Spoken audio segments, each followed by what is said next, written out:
malikot ang kamay! Hindi ko naman po talaga kayo gustong nakawan.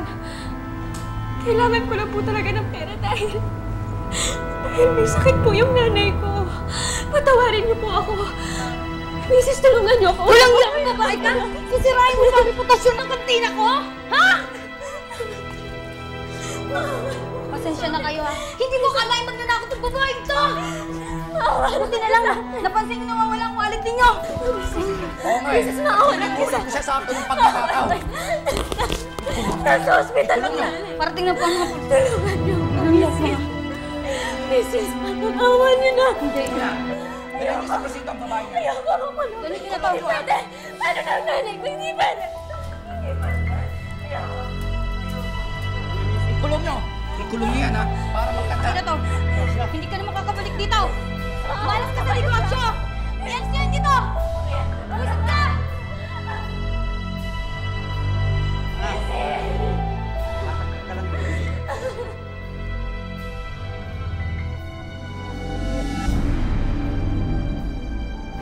Ano yung nangyari nun?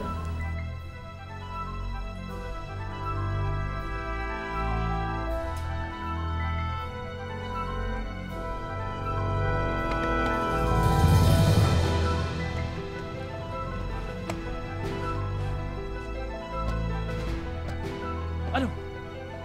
Nasaan si Jezebel? Okay lang ba siya? Wala. Ayaw ituro ni Erebus sa dinala. Ha? Bakit? Bakit? Di ba nga may gusto si Erebus kay Jezebel? Obvious na obvious naman eh. Kaya nga gagawin niya lahat para mailayo sa akin si Jezebel eh. Maraming salamat, Tony Guada. Alam ko naman na basta't pagdating sa pag-iibigan ni Jezebel at ni Fredo, kay Fredo kakampi. Gusto kong magpasalamat na sa pagkakataong ito, ako ang pinanigan ninyo. Hindi naman ako sa nakikialam ako sa pag-iibigan niyo ni Jezebel, ah. Pero kung sakaling makuha mo si Jezebel, anong gagawin niyo? Pare, sirena siya. Delikado ang buhay niya dito sa lupa. Erebus, hindi ko gustong saktan ang damdamin ni Fredo. Alam kong mahal niya si Jezebel. Pero wala akong magagawa kahit na gusto ko silang magkatuluyan. Imposible sa sitwasyong ito. Correct! Isang malaking correct na naman. Para maiba lang. Isang malaking check! Yes! Teka lang. Parang hindi naman pwedeng manirahan sa lupa si Jezebel. Pero si Fredo din, hindi naman pwedeng manirahan sa dagat. So anong gagawin? Anong mangyayari? Hindi ko alam. Lalayo ko siya. Tatago ko, tatakas ko. Basta, dadalhin ko siya sa lugar na walang makikialam sa amin. Ano? Magtatago lang kayo? Pare, buong buhay lang kayo magtatago? Ano naman yun? Pare, hindi ka pa nga nakakatiyak kung walang mangyayari kay Jezebel. Habang buhay si Betty, nanganganib ang buhay niya. Teka, so ano sinasabi mo? Pabayaan ko na si Erebus na ilayo sa akin si Jezebel, ganon? Aray! Sorry. Fredo, yun na lang ang tanging paraan. Kailangan mo na balik si Jezebel sa karagatan. Baka bumalik pa yun. Kailangan umalis na tayo dito. Hindi, Buboy. Kailangan hintayin natin si Erebus bago tayo umalis. Buboy, maraming salamat ha sa pagiging mabuti mong kaibigan sa anak ko. Hindi mo siya pinababayaan. Maraming salamat. Siyempre naman po, best friend ko po si Jezebel. At best friend niya rin po ako.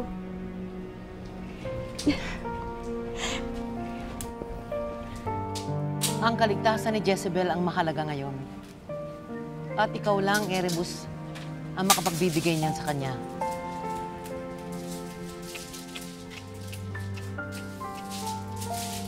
Nakakalungkot isipin, tagumpay si Jezebel sa kanyang misyon na mapaibig ang kanyang minamahal na lalaki. Yun pala, paglalayuin din sila ng tadhana. Isa lang ang ibig sabihin niyan. Ako ang tunay na sirenong nakalaan sa tadhana ni Jezebel. Jezebel, may naitago akong litrato.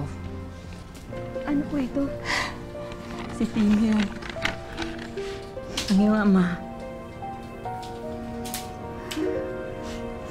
Jezebel, siya si Tino. Ang iyong ama. Hindi ba't napakakisig niya? Magkahawig kayo, di ba? Kaya pala ang gaang-gaang ng loob ko sa'yo. Tunay pala kitang apo. Kung nasaan man siguro ang aking ama, tinitiyak ko na maligaya siya. Dahil magkasama ang tatlong babae sa buhay niya. Pero sana nung simula pa, hindi na ako tumutol sa pag-iibigan niyo. Hindi sana nagkagulo ang buhay natin.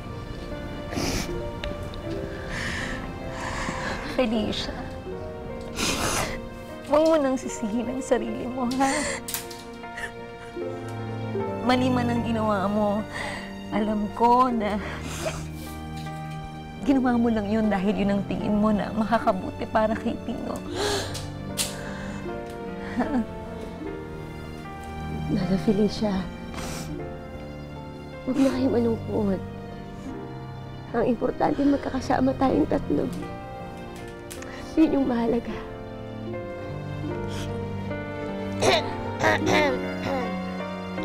Hindi ko naman gusto magpaka-KJ, no? Huwag muna kayo mag-bonding. Huwag kayo mag-celebrate. Isipin muna yung kalagayan natin. Baka bumalik si Gildo dito. Kaya hindi tayo dito magtagal. Umalis na tayo dito. Pero hindi pa tayo pwedeng umalis. Kailangan dumating muna si Erebus. Ay, naku. Kasi pa si Rebus. Tagal-tagal naman niya. Sana ako na lang sumundo kanila. Doña Guada.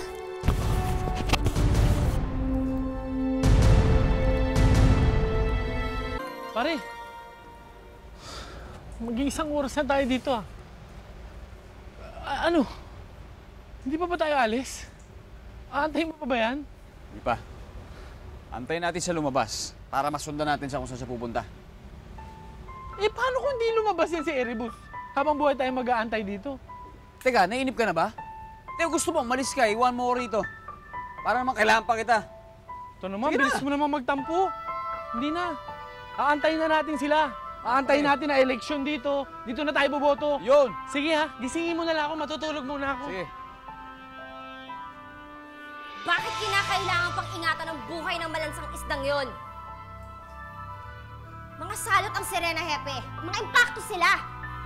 Miss Salcedo, huwag niyo na akong kumbinsihin tungkol dyan. Ako mismo, malaki ang paniniwala kong mga halimaw ang mga nilalang na yan.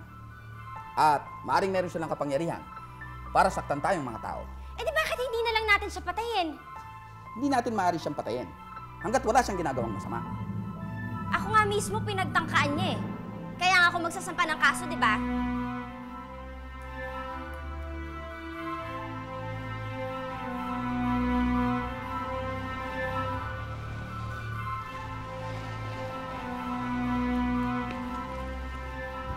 Pamilyar ang mukha mo sa akin. Di ba ikaw yung kasintahan ng Serena?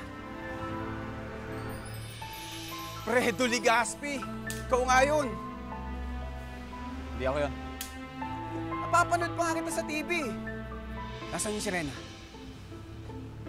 Totoo ba nakatakas yung Serena? Guada, nasa na kayo? Kailangan nyo nang umalis dyan. Delikado na para kay Jezebel ang manatili pa dito sa mansyon. Natunto na ni Gildo ang pinagtataguan namin. Ha? Talaga? Eh, meron sugatan ba sa inyo? Ha? Meron ba? Bakit? Ano nangyari? Si Gildo, nagpunta doon, si Gildo. Pero wala na siya ngayon, kaya lang baka bumalik siya at magsama pa ng iba. Kaya bilisan ninyo, ha? Nabibilang na ang oras namin dito sa lupa. Kailangan maibalik ko na si Jezebel sa karagatan. Sabihin niyo sa kanila, papunta na tayo doon. Ikaw naman kasi, nakipagjumpagan ka pa. Yan tuloy na delay tayo. Ikaw pa-impress ka. Cause of delay O sige, Ava, papunta na kami dyan. Kanina ka pa nakatayo lang dito sa bahay na to. Nandiyan ba yung Serena? Pipicturean ko siya. Ano ba pakialam mo, ha? Huwag niyong pinakikialaman si Jezebel, ha? Mga katulad mo, dapat nakukulong! Alis! Isa ka rin sa pinag-aaral ng mga pulis. Sige na! Manda ka! Susumbo kita! Buka!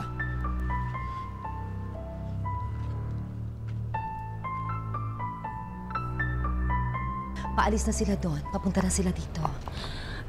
At pagkatapos, babalik na kayo ni Erebo sa karagatan. Pero, paano po kayo? Hindi po ba kayo sasama sa amin? Jezebel, alam kong sirena ako dati. Pero sa ngayon, hindi ko alam kung paano pa ako babalik sa pagkasirena. Kaya kayo na muna ni Erebos ang babalik sa dagat, ha? Oras na mahuli niyo ang malansang isdang yun. Makakatanggap kayo ng 5 milyong piso galing sa akin bilang pabuya. Ipag-uutos ko sa mga tao ko, labantayan ang bawat dalampasigan sa buong Luzon.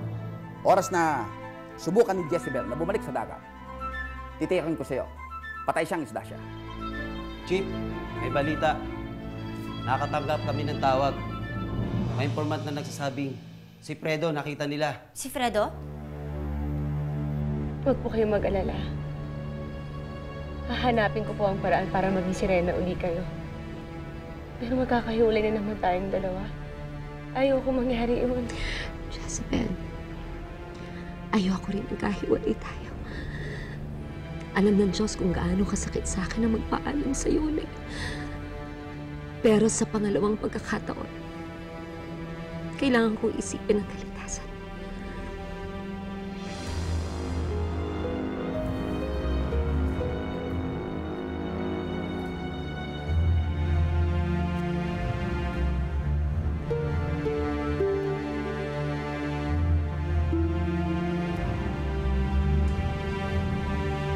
Hindi tayo dapat mag-asaya ng panahon pa. Kailangan bago matapos ang araw, maibalik ko na si Jezebel sa dagat. Yes, where she truly belongs. GMA. Kapuso. Anumang kulay ng dagat.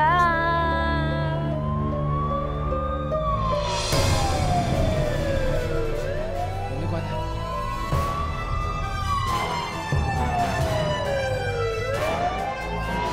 Men! Search the area!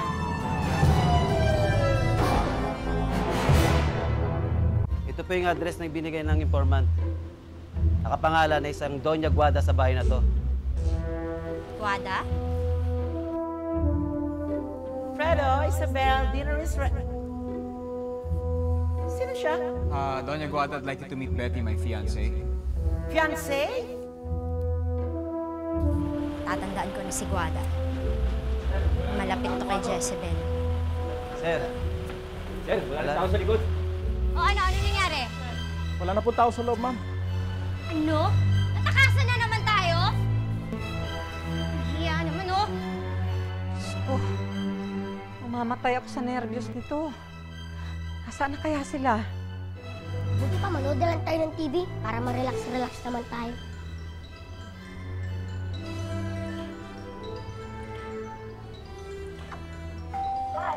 Sino yun? Oh, ganyan ba dapat ang tawag sa akin? Bakit may iba pa bang hahalik sa'yo bukod sa akin?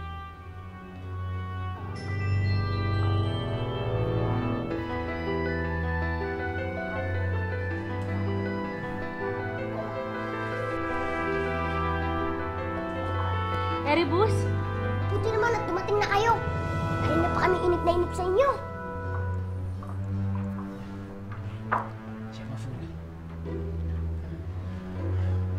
Balita ko, pinuntahan kayo ni Gildo. Ano nangyari? Sinaktan ka ba niya? Hindi, Erebus. Pinagtanggol ako ni Ina. Oh, ngayon nandito na kami. Huwag na tayong mag-aksaya ng panahon. Oh, sayang ang oras. Let's go! Pinaghahanap pa rin po ang nawawalang sirenang si Jezebel. Pinabalitang may nakadakip po dito. At hanggang ngayon, wala pa rin impormasyon ang kinatawan ng gobyerno kung saan ito itinatago. Kasama ko po ngayon ang handler ng sirena na si Miss Betty Salcedo. Miss Salcedo, ano po bang ginagawa ng kinatawan ng gobyerno para mahanap si Jezebel? Sa ngayon ay ginagawa nila ang lahat ng makakaya nila para matagpuan si Jezebel. At may mga tauhan si Chief Bustamante sa lahat ng lugar na malapit sa karagatan upang mapigilan ang sino mang magtangkang itakas si Jezebel. Pero hinihingi ko ang tulong ninyong lahat. Isang halimaw ang sirenang yun. Mga salot sila sa atin. At responsibilidad ng sino mang makakita sa kanya na magsumbong sa mga pulis.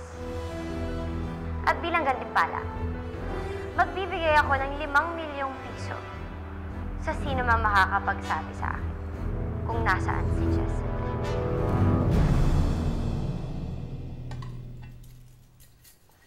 May kailangan ka kay Paolo? Ano po kasi? Oy! Wag mo nang ituloy ang sinasabi mo, ha? Hindi kami interesado sa sasabihin mo. Matagal nang pinutol ni Paolo ang ugnayan sa babaeng yun. Kaya kung iyan lang din ang ikukwento mo, umalis ka na!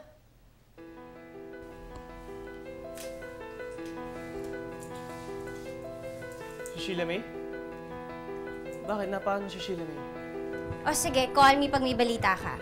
I want to be up to date with the operation, okay? Bye. Oh, Fredo! Nasaan si Jezebel? Hindi mo ba siya kasama? Aray, you're hurting me! Kulang pa yan sa gusto kong gawin sa'yo. Kung alam mo lang kung gaano ako kagalit sa'yo. Friend, magsalita ka. Ano nangyari kay Sheila May? Paolo, si Sheila May nakakulong. Kailangan niya ng tulong mo. I don't care para sa nararamdaman mo para sa akin. And actually, I don't care about you at all. Ayun naman pala eh. Bakit mo pa ginagawa kay Jezebel to? Ano bang motibo mo? Dahil hindi ko matanggap na nautakan ako ng isang malansang isda. Inagaw ko niya sa akin. Sinira niya ang buhay ko. May mga nagbabantay sa bawat talampasigan.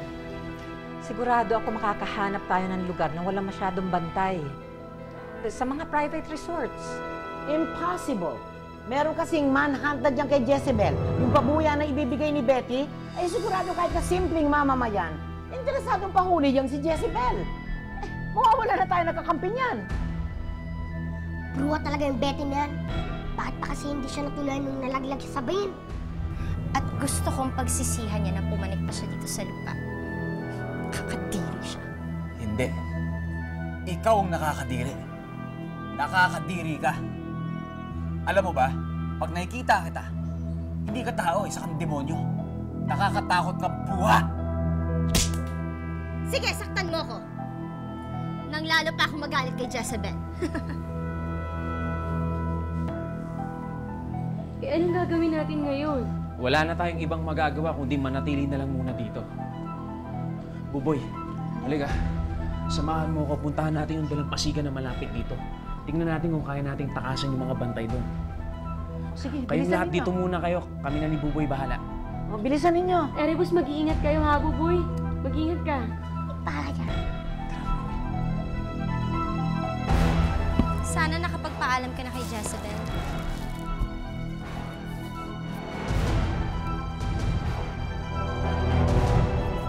Dahil sa susunod na makita mo siya, isa na siyang malansang isda na pwedeng ibenta sa palengke.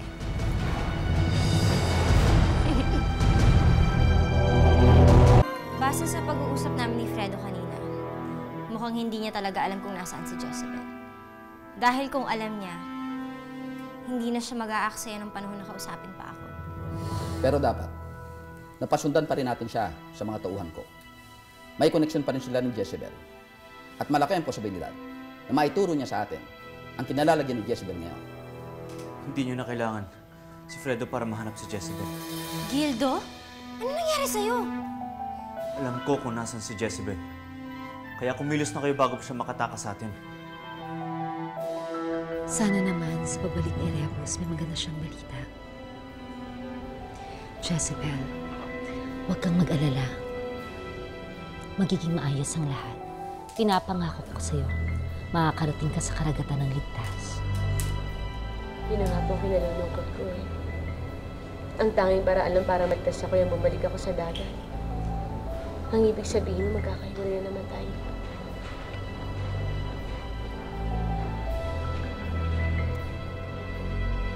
Ganun ba talaga yung kapalaran nating dalawa? Palagi na tayo nagkakalay. Jezebel, ito ang tatandaan mo. Magkahiwalay man tayo o hindi mo man ako makita, dala mo ang pagmamahal ko.